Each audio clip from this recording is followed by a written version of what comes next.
তিনি মন্ত্রিত্ব ত্যাগ করে তিনি রাজ্যসভায় যেতে চান আপনাদের কথাগুলো বলবার জন্য।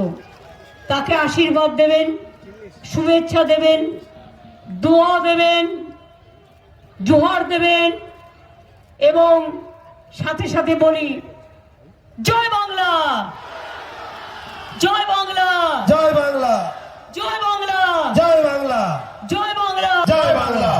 দেশ চালাবে কে? তৃণমূল কংগ্রেস। বাংলাই পথ দেখাবে, তাই তৃণমূল কংগ্রেসকে জেতাতে হবে। মনে রাখবেন, দয়া করে তৃণমূলকে ভোটটা দিন আর বিজেপিকে পরাস্ত করে দিন। মায়েরা, আমি যাবার আগে একটু শঙ্খধ্বনি উলুধ্বনি হবে, আর মুসলিম মা বোনেরা একটু মনে মনে আল্লাহর কাছে দোয়া প্রার্থনা করবেন। আদিবাসী ভাই বোনেরা একটু ধামসা মাদল বাজাবেন, যাতে এই লড়াইতে আমরা বিজেপিকে কাট করে দিতে পারি।